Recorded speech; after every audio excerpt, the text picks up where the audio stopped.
Hi, I think we're live. Welcome, everyone. Hi, Dr. Cash. Hi, Ellen. Hi, Dr. Bellows, and everyone who's joining us.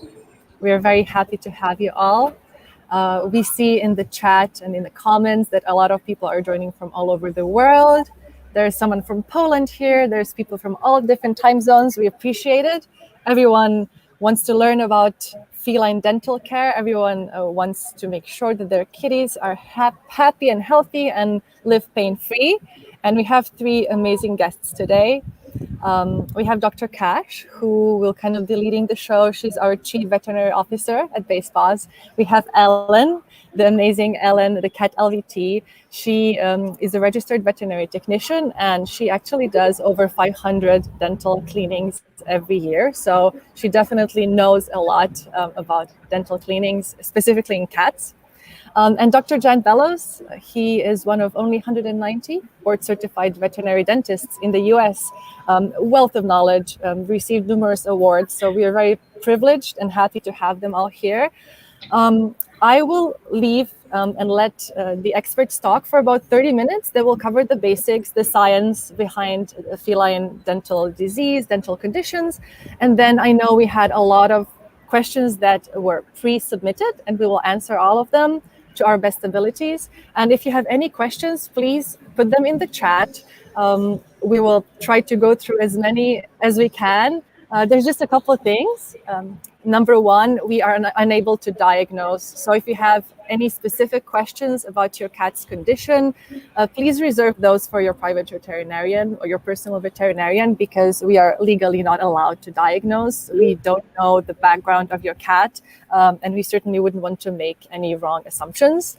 And number two, we will not be recommending specific products either. We will not be mentioning specific brands, but we will for sure talk about kind of the overall available options like dental chews, dental treats, dental supplements and additives.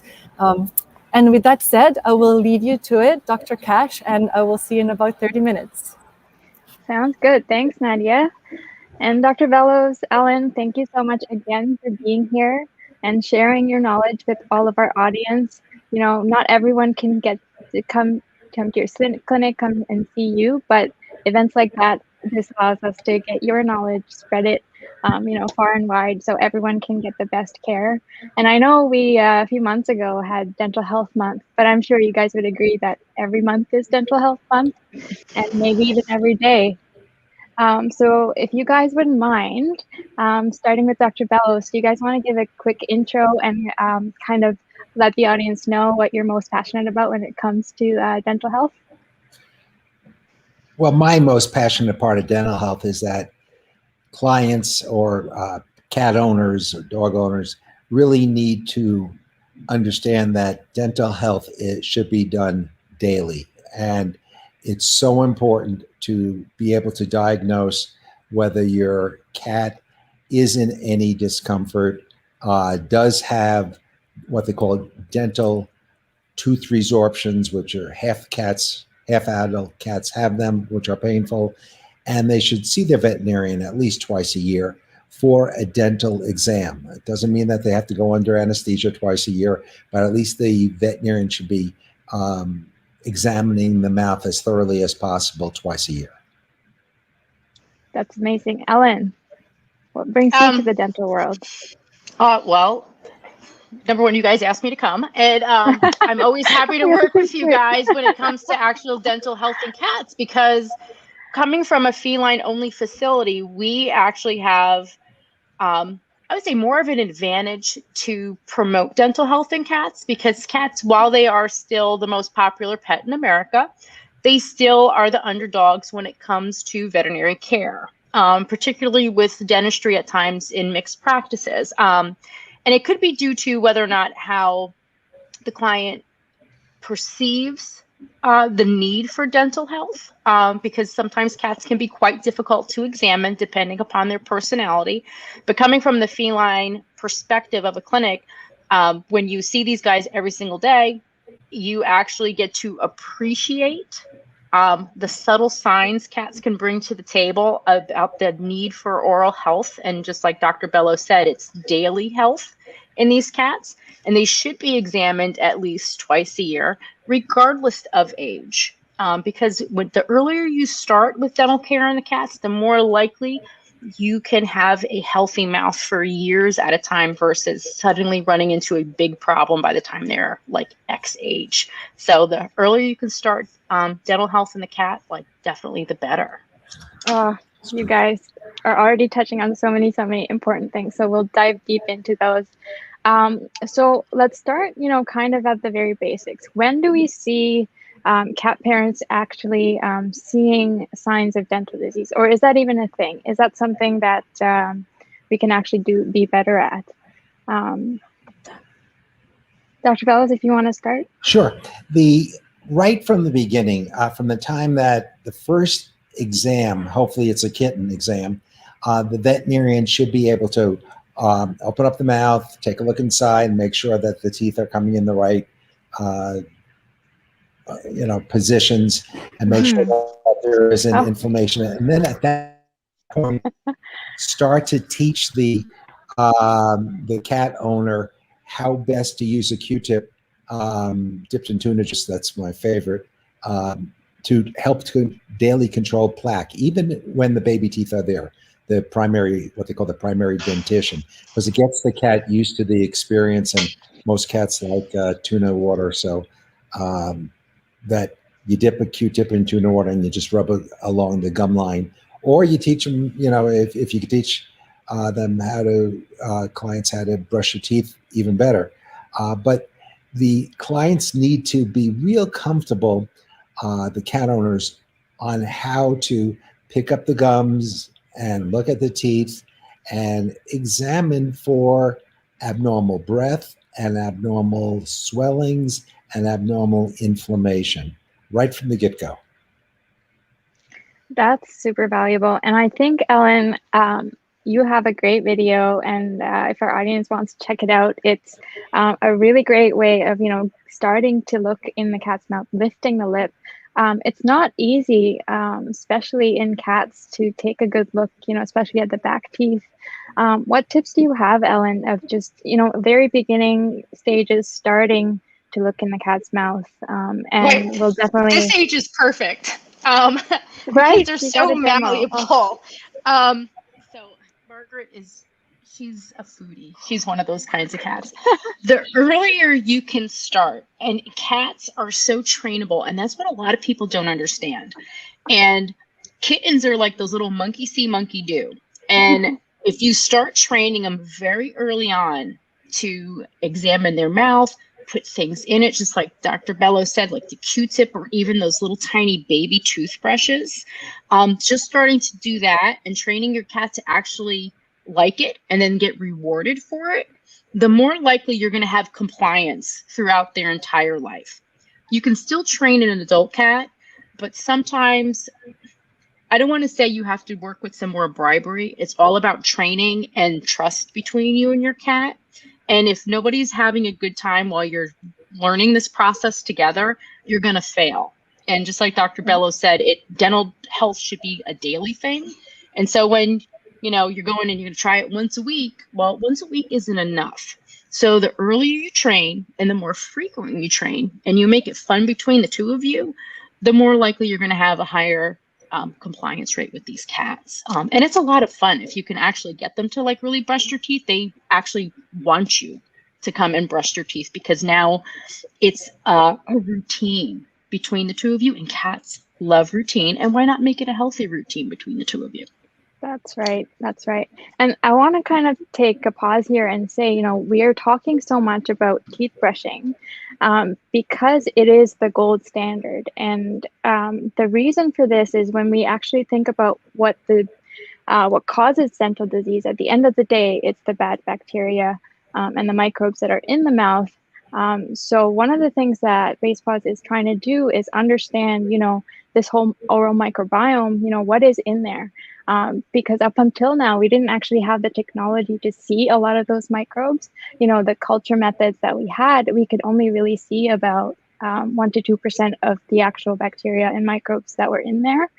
So finally, now we have this commercial tool that we can actually see what's going on, what kind of species are there. But bringing it to pet parents and the clinic, we have a lot more to learn about, how does this change our recommendations? What can we do to be better and more focused in caring for these pets?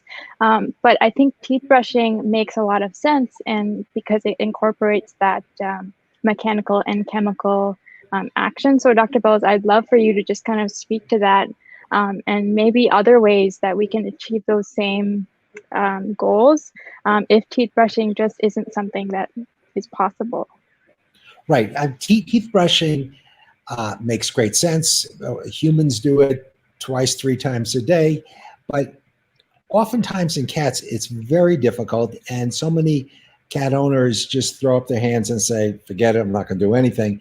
And you can imagine what happens if you didn't brush your own teeth for a month or 2 months or 6 months or a year, just how horrible the gums would be. And the cats have the exact same anatomy and physiology as people do as with their gums. So you have to figure out a way to remove the plaque every day that builds up. There's an organization called the Veterinary Oral Health Council, and you can log on to VOHC, Veterinary Oral Health Council.org, and they have about 15 accepted products that work to decrease plaque and or tartar in cats that have been shown to actually be effective. Any company can say this product works, this product freshens breath and whitens teeth and decreases gingivitis, but unless the research has been analyzed, and the VOHC does analyze the research and accepts very few products.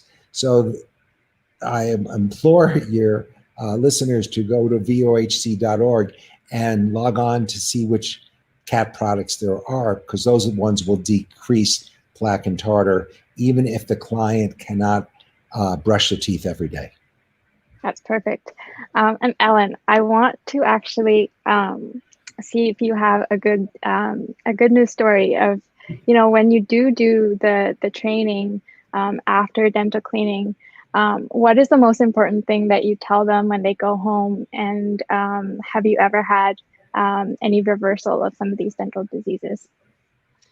Well, the earlier you start actually preventing dental disease, because you have stages of dental disease, and I'm sure Dr. Bellows has seen, stage 1 through stage, dear God, what is going on in your mouth? Like, there's no turning back when you get past a certain dental disease stage. So stage 1 is usually when you have, very mild gingivitis, mild plaque and tartar, maybe a little bit of calculus, but no really periodontal issues starting.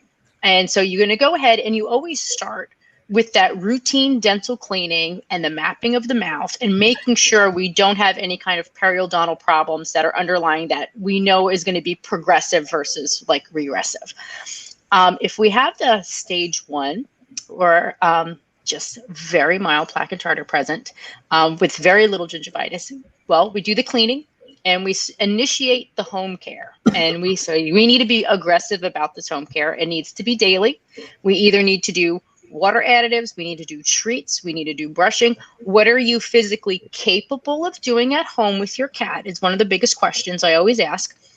How emotionally vested are you into actually doing the work? Because that's a lot of it, is getting that idea that now everybody's routine is going to be changing. And how financially vested are you in this as well? Because some of the products, it's continual. Once you start preventing dental care, it is lifelong care. So it's just like you buying a $2 tube of toothpaste. Sometimes we have to do a little bit more for cats. So is it a water additive? Is it an enzymatic toothpaste? Or will your cat only do treats? And we know treats can be expensive. And sometimes those treats, those cats swallow whole like little Pac-Mans, and the treats don't do anything except make your cat bigger, and they really don't do a job on their teeth because they're not big enough to actually do their job. But if you start early and the clients are like really into actually wanting to prevent further progression of dental disease, I love it when I get a cat 6 months to a year later when I have a doctor recommend them come in to see me again for a routine cleaning, and I take those dental x-rays and I'm able to clean that mouth and there's no, periodontal pocketing or anything present. It's the best day ever Amazing. to actually see your patients come back in for a routine cleaning. And then that's all that it is. I don't have to get the doctors involved to extract teeth or refer out to a dentist if the work is by far more extensive than what we've anticipated.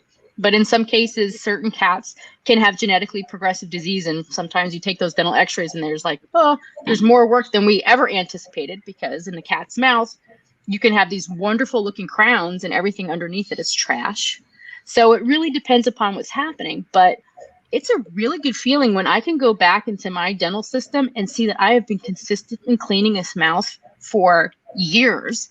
And the cat's mouth is beautiful years later. I love it when actually clients really put the work into making sure that their cat's mouth is going to be just as healthy as theirs. Oh, that's amazing. Dr. Bellows, do you have a similar story that you can share with us? Oh, actually, so many. But the problems is by the time they come to us, it's too late. Right. And the teeth are either the cat doesn't want to put up with toothbrushing because it's so painful, or the disease has gone to the point that the cat isn't eating and it's bloody. And the great stories we have is once we take out the teeth, the cats turn into wonderful lovers, and the client has to get over the fact that we had to take out all the teeth, but the cat winds up eating dry food in most cases after that and happy as a lark. So I implore people to take their veterinarian's advice. When the veterinarian says that we need all the teeth taken out, take them out. And hopefully you'll never get to that point if you start early. And, as I said, my favorite is the Q-tip. Use a Q-tip dipped in tuna water and just rub it along the gum line once or even twice a day. And I find cat owners are real special. Dog owners are great. I've had both. My wife's now allergic to cats, so we don't have cats anymore. But cat owners are just so dedicated to their cats, to the point that they'll do absolutely anything to just make the cat's life better. And if you can figure out a way to control that plaque, the cat's life will be better. Awesome. You actually mentioned some good things there, and maybe we should bust a few myths. Wet food versus dry food. Sometimes we hear that dry food is always better for preventing dental disease. What would you guys say? Well, the actually research has gone both ways. It kind of makes sense that dry food would work better because it would knock the plaque and tartar off.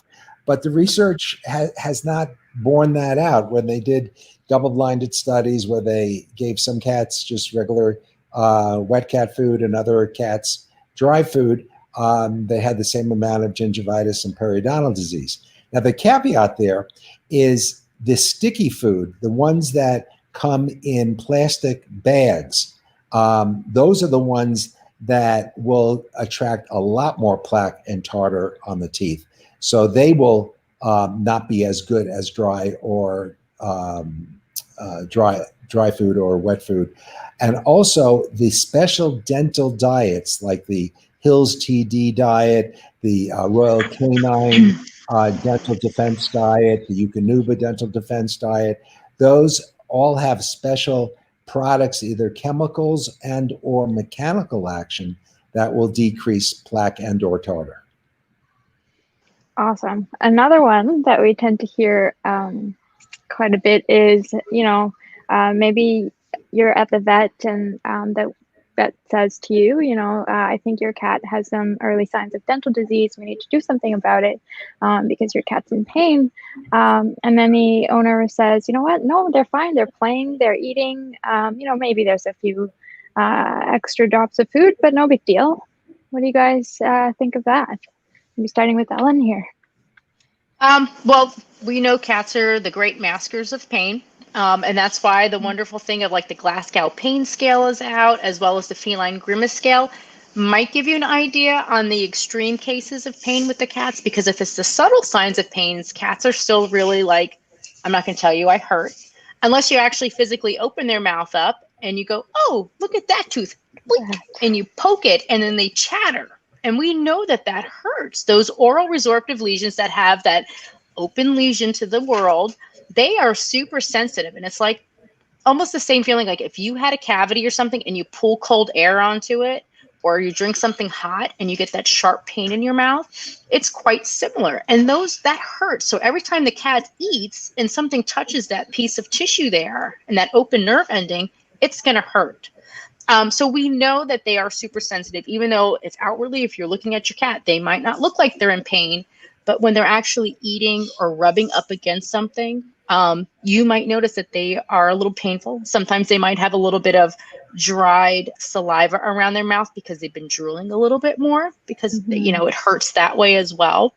And that's when we're like, you know what, we really need to address this. We like to address things sooner rather than later. We don't like to see cats when they're at that point, because then we're like, we really need to get you in and take full x-rays of this entire mouth, because if we're seeing something that we can visually see, what is going below the gum line, that could be even a bigger problem. And it's like kind of like a Pandora's box in an iceberg. That's the way you can look at a cat's mouth, is an iceberg. You just see the tip of the problem. And once you open that mouth up, you go, ooh, we have some work to do. Sometimes there's a lot of work to do. So it's really important for clients to understand, to believe your vet when they're like, you know what, I think your cat needs its first dental cleaning. Have it done. Get it done sooner rather than later. Get on top of the problem before it goes to the point that we're sending them to the dentist for further work. And bigger bill, right? So last myth that I thought we should mention is, okay, my cat's 16. I don't think we can go ahead with the dental cleaning under anesthesia. Is that true? Not at all. Not in the least bit. I'm in Colorado now, but before I left, we had a 23-year-old cat that we put under general anesthesia, took out some teeth because they had tooth resorptions. The cat did fabulous. Age itself is not a disease. Fortunately, all veterinarians, before they place an animal under a general anesthetic, they'll do blood work, they'll do chest x-rays, they'll do EKG, they do urine, they do, all that. And then once under anesthesia, there's so many safe new medicines that it's very, very rare that an adverse event will happen. And it's not fair to keep the cat in pain just because you're afraid of anesthesia. Plus, in our practice, we employ a nurse anesthetist on our certain cases that we're most concerned with.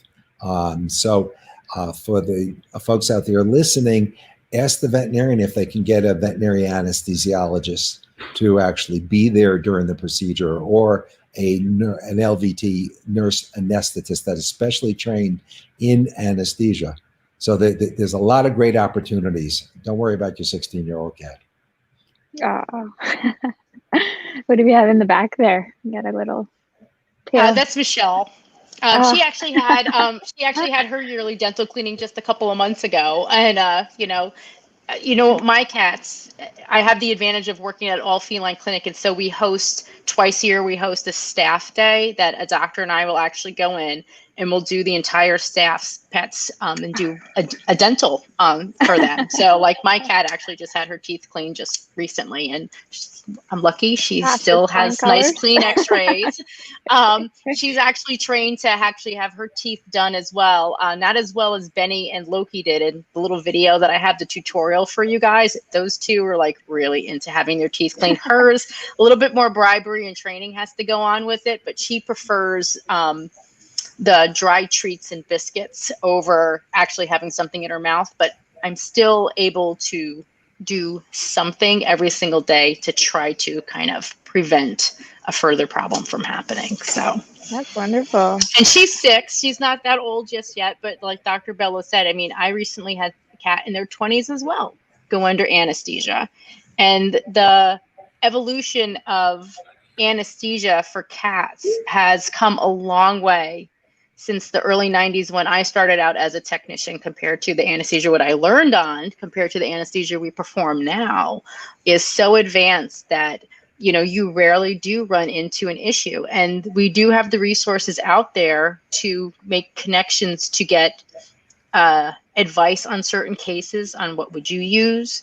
You know, these are the considerations of the comorbidities this cat has. What can we do to make it safer? So yeah, age is totally not a disease. Get it done.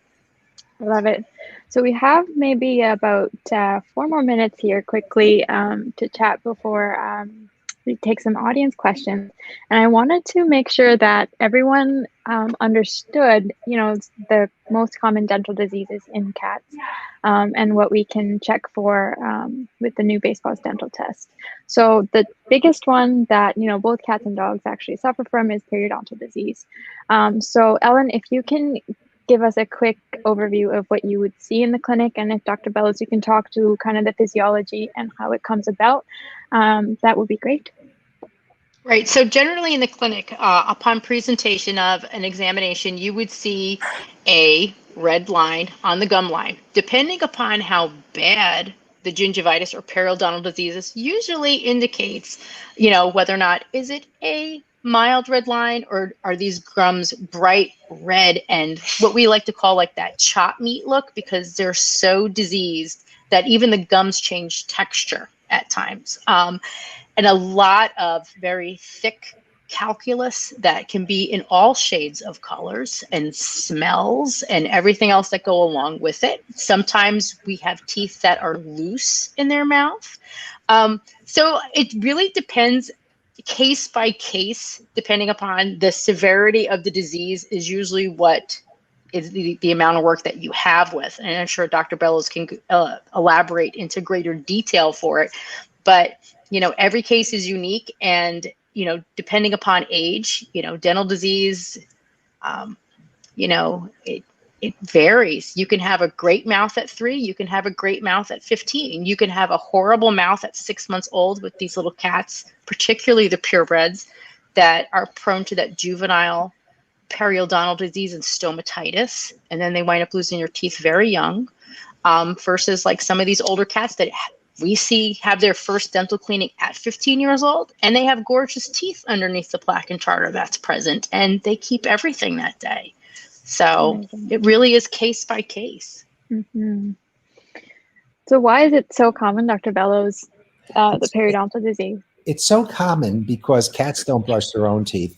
And all periodontal disease starts with gingivitis, which is an inflammation of the gums.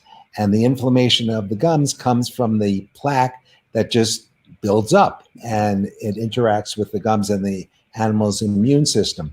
As time goes on, the gingivitis then can progress to what they call stage 2 periodontal disease, where you have less than 25% loss around the tooth itself of support.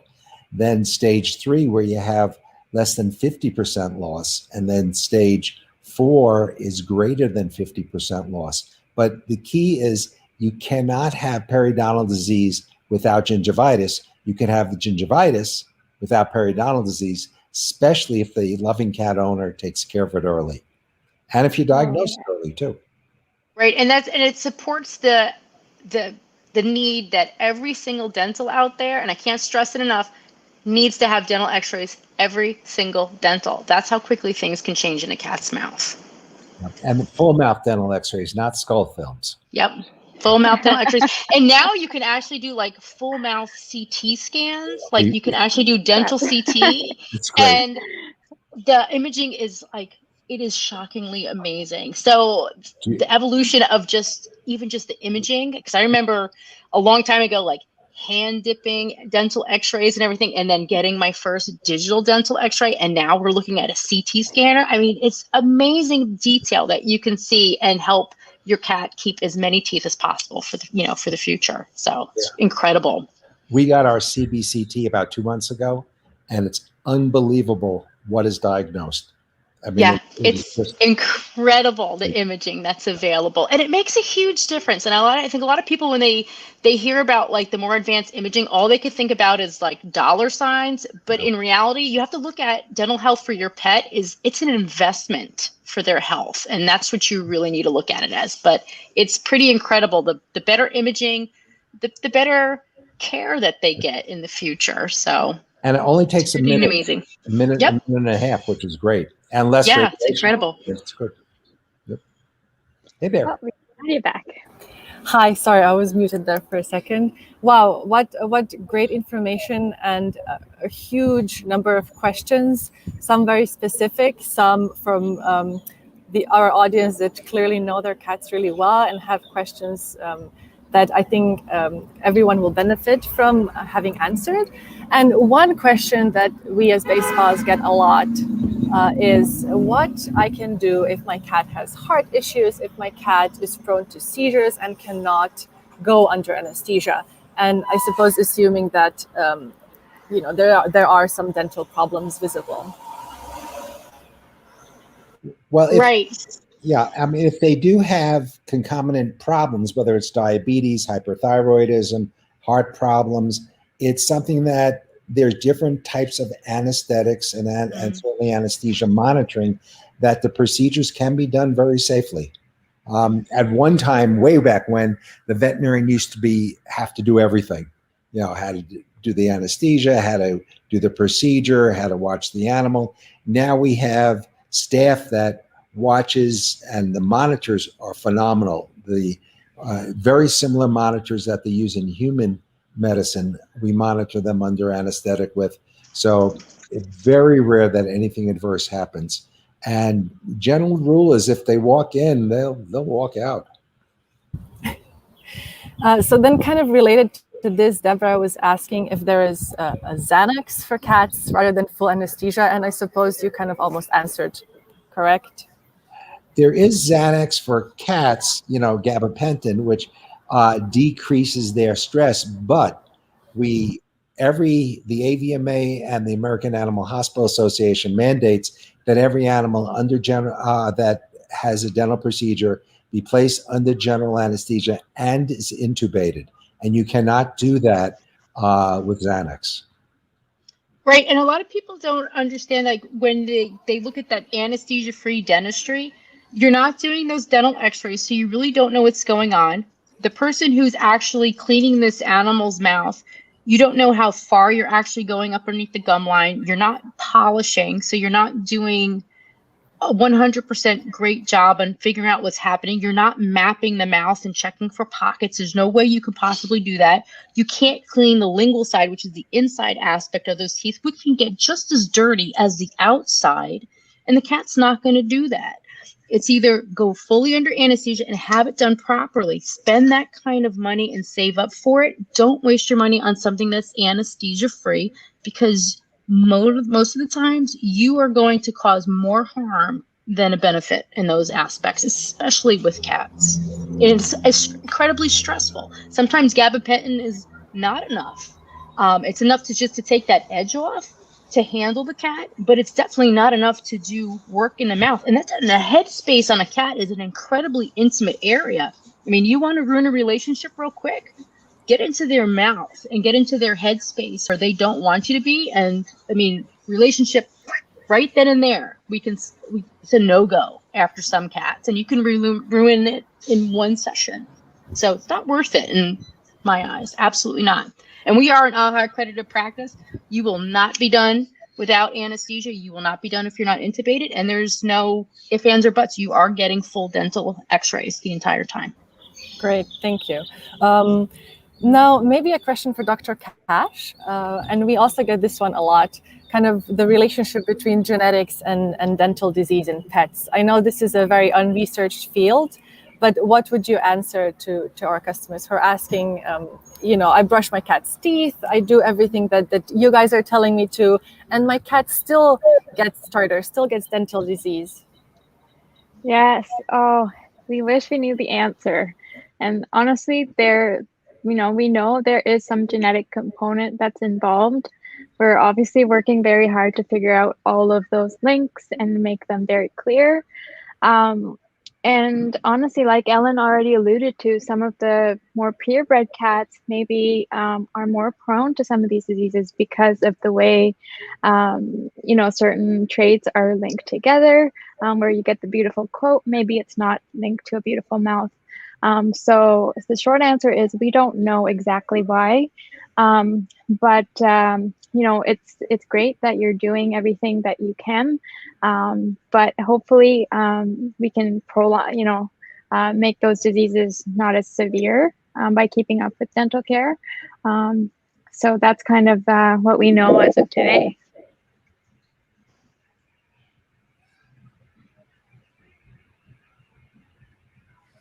Sorry, Nadia, we can't hear you. Sorry. Hi.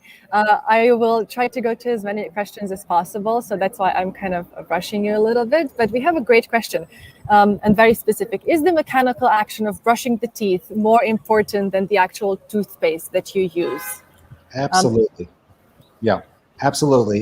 It really, even though some of the toothpastes are enzymatic, out of all the VOHC approved accepted products, there's only one toothpaste on there. And what's most important is the physical, mechanical removal of the plaque daily. The way you can look at it is if you don't understand the concept of it, is you would not clean your toilet without a toilet brush of some sort. Okay, so you're going to grab your Pine Sol or whatever cleaner you use. Think of it as that's your enzymatic toothpaste, and you just pour it in the toilet every single day, right? You're still going to get buildup of something. But if you take that brush and that mechanical action of actually cleaning, physically cleaning, you're going to get a cleaner bowl, even if you're not using using an enzymatic toothpaste. Just even like Dr. Bellows said earlier, with the Q-tip and the tuna paste, mechanical action will actually bring off more debris than just putting the toothpaste there. Even if you used your finger, that is some sort of mechanical action. But remember, the whole goal is to eventually use some sort of brushing action on the teeth. But like, if you don't understand, like, how about enzymatic versus this? Well, it's like cleaning a toilet bowl. You want to actually really brush it and clean it really well. There's a question that I really think we should address about listerine. Would it be helpful to use a Q-tip with listerine? Could you maybe talk a little bit about what are safe methods or safe products to use on cats? Yeah, in humans, the two recommended products, one is called chlorhexidine and the other one is listerine, to help to decrease the bacterial load in the mouth. The listerine tastes horrible to cats, and they're not going to get anywhere close to it. That's why we recommend I recommend the tuna water. You just take tuna fish in a can that's packed in water and drip off the water, put it in the refrigerator. The chlorhexidine, although a great product, can be bitter. It's the product called Periodex, but again, that's not important. It's the friction. So definitely don't use peroxide. Don't use baking soda, but the friction's important. And if you don't want to use a Q-tip, take some hose, very thin hose, wrap around your finger and use the friction there, or a washcloth or a napkin. It just has to be done every day. And basically the outside surfaces of the upper and lower teeth. And cats, you're fortunate in cats only have 30 teeth. Dogs have 42. So if you can hit them all, that'd be great. But just the outside surfaces. And are there any human dental products that are toxic or dangerous for cats? Well, there's toothpaste. You don't want to use human toothpaste on cats or dogs because they don't spit, and you don't want them to swallow the toothpaste and hurt their stomachs. Right, and then some of the additives that are in them, if it's a xylitol-based toothpaste, etc., actually can be quite toxic to these animals. So If it's meant for people, it's meant for people. If it says it's marketed for pets, then it's for pets. And that's why it's really important to actually ask your veterinarian for a product that's recommended, or with the, the Veterinary Dental Council. Look on their website. They have a listed thing of products that this is what you can purchase to actually make your cat's mouth a lot healthier. So stick with the ones that are actually veterinary recommended. Don't ever use a human product in a pet's mouth. Great. Another question about the links between dental conditions and other diseases or other conditions. So someone is asking about the links between oral health and cancer. It's not clear what cancer they're talking about, whether it's oral cancer or cancer in the cat's mouth or a different type of cancer. But would you still be able to address this? Maybe Dr. Bellows, or both?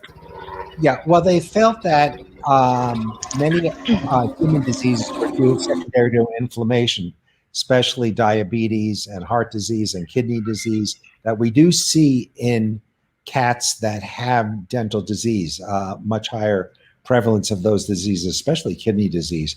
But as far as related to other forms of cancer, I don't know about that research. Right, and the most common oral tumors that typically are seen in cats are that squamous cell carcinoma. And a lot of people don't know that's going on in their cat's mouth until they're like, my cat looks like it's having a problem swallowing, or my cat is starting to drool, or its breath smells really bad, or my cat's having problems eating. And they're typically seen usually under the tongue. That's where we find them. And that's why it's so important as well to have that biannual exam done by your veterinarian, and they actually look under the tongue, look in the back of the mouth. You have cats that have severe stomatitis. That's chronic inflammation. And those are mouths that have to be generally looked at more often because you can have problems go down the line. It's like Dr. Bellows said, it's all about inflammation. So that's why it's really important that if there is something abnormally seen in there, your veterinarian is usually going to recommend like a biopsy at that point in time to make sure that is either just inflammatory tissue, or are we actually starting to see something that's cancerous that's happening? And then sometimes they're actually sent to the dentist to have everything either removed that way, because that's what they do. They do jaw surgery, or they go to an actual boarded surgeon to have it taken care of as well. But many times when these are seen, sometimes the cancer is already beyond the scope of what can be done. So that's why it's really important to stay on top of things. Yeah, one quick thing I'll add to that is, if you have these cancers in the mouth and they happen to, ulcerate, or they happen to start bleeding, and you also have dental disease, or you're not brushing the cat's teeth, there's lots of bacteria. That's another really bad way for things to go sideways, because now you have bad bacteria that's getting into the bloodstream. So it's really one of the things that can be really dangerous. So again, a visit to the dentist would be the best thing to do. Thank you. Can I just say, Ellen, that I really appreciate how Michelle is there for support. I think she is agreeing with everything we're saying. I love it. It's just wonderful. She's a weird cat. She's always, no matter what, she's always to my left. Today she's like to my right, but if I'm in the kitchen, she would always be to my left. What she is waiting for is that it's cookie time. So it's time for her to get her dental treats. Oh. So it's usually around this time that on the countertop, I start giving everybody their evening, dental treats and everything. So like I said, when you train your cats, she actually has me trained for a certain time period to actually give her cookies. So sorry, Michelle, for she's just waiting.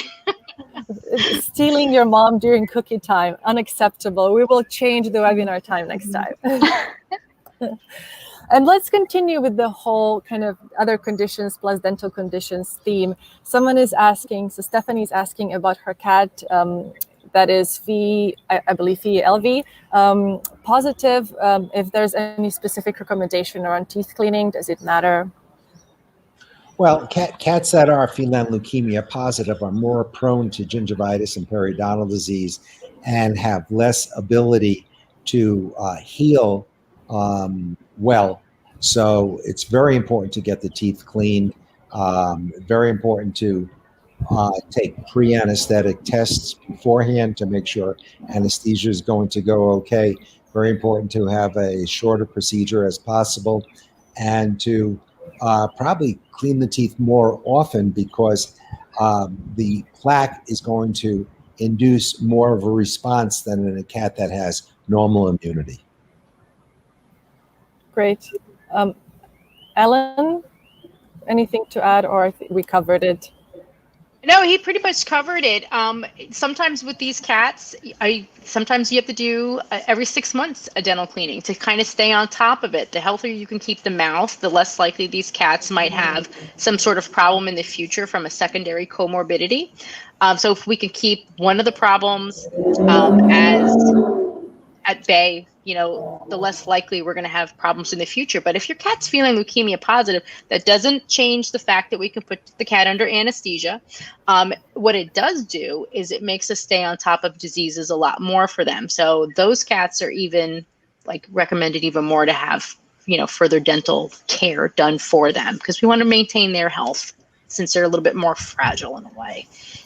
Great. And someone in the chat, I know, answered if you would recommend 2 dental cleanings per year. I believe that was referring to you at the very beginning of the webinar, just discussing how often you recommend pet owners to bring their pets to the veterinarian. But Ellen, you said that it's absolutely safe, if necessary, for a cat to go under anesthesia and have dental cleanings twice a year, correct? Yeah, we see quite a few of them that come in twice a year for their teeth to be done. 2 of them that I see twice a year are purebred cats, because those ones just have more of an earlier onset of periodontal disease. So we want to try to maintain their mouths as best as we can. But ultimately, that's why Dr. Bellows recommended you see your vet twice a year, because ultimately your veterinarian is going to be the one that's going to say, hey, you know what, we just did your cat's mouth just a few months ago, but I have a feeling we're going to have to do it again. And that's totally okay. It is safe. The anesthetics that are used nowadays are incredibly safe. Your cats are on IV fluids, all that other good stuff. They are well taken care of. But that shouldn't scare you into having your cat's mouth done twice a year. If it's recommended by your veterinarian, they wouldn't recommend a procedure if your pet didn't need it. And since you mentioned purebred cats, Dr. Cash, do we see any cat breeds, in science and in research? And also then Dr. Bellows and Ellen, in practice, do we see any cat breeds that are more prone to dental disease? You know what? That's a great question. And I think there are quite a few breeds that we see, clinically. Some of the smaller cats, definitely, and maybe that's related to the size of their mouth again, and the exact lengths, honestly, I don't know if we figured those out yet, but like Ellen says, it's there's definitely something to it, but we don't necessarily know where they're coming from, because cats are such a mixed bag of genetics to begin with. So it's another thing for base calls to figure out. And we're working on it. Your Oriental breeds will be more prone, especially Maine Coon cats. Your Egyptian breeds, absolutely more prone to periodontal disease. And ragdolls. Yeah, we see a lot of ragdolls. Okay, great. Good to know. Now, someone is asking, I hope this whole question shows up. Basically, someone didn't do anything for 12 years. Then they cleaned their cat's teeth, the cat had a dental cleaning, and then they had to have 5 of the teeth removed, and they feel like they created the problem. I suppose you must see that a lot with people not doing anything, and then all of a sudden bringing their 12-year-old cat in. Any suggestions or recommendations or feedback? Sure. First of all, the client didn't cause the problem. The disease progressed, and what unfortunately oftentimes happens, because 60% of the tooth is below the gum line, everybody will think that, oh, it's okay, the cat has a little smelly breath, but it's a cat, it has bad breath. And they don't realize just what is percolating underneath the gum line. So that's why something like base pause genetic testing hopefully will show periodontal disease. They're more prone to it, and will kind of educate clients sooner that something really has to be done before 12 years. And as a general rule, at least once a year, twice a year better, take the cat to the veterinarian and let the veterinarian get the opinion or give the opinion when it's time to clean the teeth. Right. And then you also have some clients that, they had a clean bill of health the first time around. It was the first time that their cat's teeth were ever done at the age of 12. Well, were full dental x-rays done? Were any minor changes to the roots of the teeth starting to be seen? Like, are we starting to see the breakdown of a periodontal ligament? And then we're like, we'll just watch that tooth. And so when you start seeing these little teeny tiny problems, you're like, okay, do we extract a tooth early, or do we monitor the situation and like let it progress and see if it does progress, or is this where this tooth is going to stay for quite a bit? I'm sure Dr. Bellows can chime in on on how to do that. But you really have to know how to read those dental x-rays and look for the minor changes. Are we seeing alveolar bone changes, or is it just with the tooth or the root? Or like you're looking for subtle changes, and those sometimes can be an indicator on, are we going to have a future problem with these teeth? And many times we can actually track certain teeth that we're like, I think that one's starting to have a problem. And sometimes we have an owner that says, today, I really can't afford extractions today. If it's something that's not absolutely necessary, I don't want to take it out. We're like, all right, let's reassess the situation in 6 months. We can retake those x-rays. We're like, no, that tooth has progressed a lot faster than what we thought it was. This tooth needs to go. So those are the stages of those oral resorptive lesions. So they're always staged. And so you can have early stages, and then you can have later stages where the tooth absolutely must come out. There's no fillings out there for cats, unless they wind up fracturing a canine tooth and it can be salvaged for like a root canal. But most of the extractions are done because they're absolutely necessary, because the cat's tooth is so far gone, there's no way of salvaging it. Thank you. And I know we're almost running out of time, and there's a couple of questions that I really would like to address. And this is the one that Twin Tortoise asked, but there's a couple other questions that are similar. How can we help our feral cats or community cats? So cats out on the streets, or cats in foster care. How can we help them maintain their dental health? Specifically with feral cats, right? Sometimes it's impossible to even touch them, let alone brush their teeth. Do we add additives to their water? I know, Ellen, you're very, very active. I'm sorry, it's really windy here. I know, Ellen, you're very active in the nonprofit sphere. You even founded an organization. Could you touch upon that and help people who take care of their feral cats? Right. So, they're not treated any different than somebody who owns a pet. And that's something I think the community really needs to kind of understand, that it is a patient under our care, and you're going to get the best care we can possibly give you. That being said, when those cats come in for their initial TNR, they're going to get a full exam. And if they need to have work that needs to be addressed with their mouth, you can work with a veterinary facility that will take care of everything in one fell swoop, because we know that might be the only time that we can actually work with those cats. Or you can wind up with the community workers with these cats, that these cats know these people come and take care of them every single day. These cats know they can get retrapped because we're going to revaccinate them over a period of time. Some of these feral cats have trained their community workers to come feed them. It's a symbiotic relationship.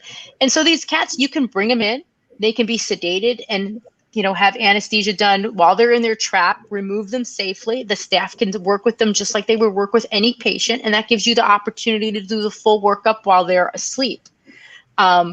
Community cats, you have to work with them in a much safer context. It's not like you can say, come on in for some blood work first. Let's reevaluate all this. You actually have to be like, what is the most important thing we need to take care of for this cat? We need to address its mouth. We need to do some blood work. Well, sometimes you have to do it the same day. And you just tweak your anesthesia to make everything safer for that animal. You have to tweak your pain management afterwards. And then, whether or not is there going to be an upkeep of care? Can you brush their teeth? Absolutely not, because that's a different level of trust. And if you can stick your fingers in a feral cat's mouth, well, you probably can find them a home, right? If you do water additives, well, are you going to change that water every single day? And if that water gets dirty, are you going to change it? Is it worth putting additives in it? Probably not, because that mechanical motion of brushing the teeth does more than anything. Could you give them the recommended biscuits? You sure can. Is it going to make a dent if they have periodontal disease? Probably not. So my thing is, with these community cats that come in, if you have time set aside and your veterinarian is willing to do everything in one fell swoop, get their mouths addressed like everybody else. Fundraise for it like you can. These cats deserve nice, healthy mouths. The ones that are out there that are leukemia or FIV positive, because we know with the new retrovirus guidelines, no one's being recommended to be just euthanized anymore. They can live in a symbiotic relationship if we spay and neuter everybody, but they can get the dental care that they need, but it's usually going to be done under anesthesia every single time. Excellent answer. Thank you so much. And to wrap up, I know a lot of people have multiple cats. There's someone here with 10 cats, 1 dog. And of course, expenses add up. What kind of dollar amounts are we talking about when it comes to dental cleanings? Are there any affordable options for people with multiple cats, or people who are unable to have all of their cats dental procedures done? Right. So it can get expensive. And I'm sure when you get sent to a dentist, like with Dr. Bellows, you're looking at, a lot of times it's extensive work, and it can get quite expensive. But you have to keep in mind the amount of work that goes into the dental care during that procedure. Sometimes there's 3 or 4 people on one pet. All the equipment, you got the blood pressure, you got a capnographer, you have IV fluids going, you have the anesthesia, you have the people who are actually trained to do everything quickly and efficiently on these animals. Yes, it does add up, but you got to keep in mind, you were the one that decided to have all of these pets. So you need to make sure that you actually put that aside to make sure that they actually get that, the care. You also have the options of insurances, pet insurances, that many of them will cover the cost of extractions, but not the cost of cleaning. But again, it's about your priorities and your wants and your needs. You're going to have to put money aside to make sure your pets get the adequate care. You want that amount of pets, you're responsible for doing it. You might be able to find low-cost spay-neuter clinics or low-cost veterinary clinics.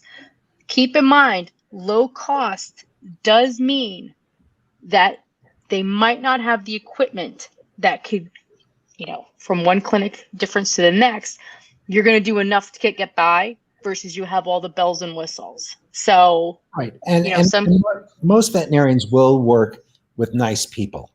And if you approach it the right way, and if you're a nice person and you're loving, veterinarians love animals, they love owners, and they'll work it out, a payment plan or decreased fees, or there's care credit. Or care credit. There's usually a way to decrease the pain and suffering on a pet that needs it. And I know in our clinic, we don't base treatment on whether clients can afford it or not. We figure out a way, and it works. And many of the clinics now, ours included, have paw plans. They have plans that you pay so much a month, and the dentistry at least once a year with dental x-rays are included, which is right. Those are those wellness plans. Yeah, the wellness plans. They're great. And our clients so appreciate that. And they save probably 3/4 of what they normally would spend. So,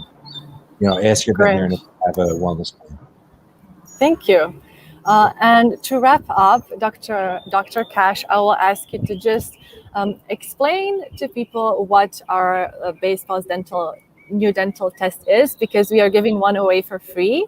I'm going to spin the wheel just in a second. I'll share my screen, and one of the people registered will win a free dental test. But I think it's important for us to just explain a little bit about what they're winning, why this is so new, why this is so important. I know you touched upon it a little bit, but if you just wanted to give a bit more background. Happy to. And, this is the first time that a test like this is available to pet parents and veterinarians. So basically the face pause dental test, what it does is with the simple painless swab, we're able to see into the oral microbiome. And that's all of the microbes that are living in your cat's mouth. And it's dynamic, so it's always changing. So it's a really good way to track the changes in your cat's mouth that are going on, whether from disease, diet, medication, all these changes. So it's an early indicator, and we get to see forward, are they going to develop these common diseases that we talked about today, like periodontal disease and tooth resorption, and you'll get to see, is my cat at high risk for developing some of these? So you can actually prevent some of those bigger vet bills down the road by taking care early. So it's a really good way to monitor your cat's health. So I'm excited for us to be giving one away today. Let's do it. I'm going to share my screen. Hopefully this works. And it's just a random name picker. I hope you can see it. Wow.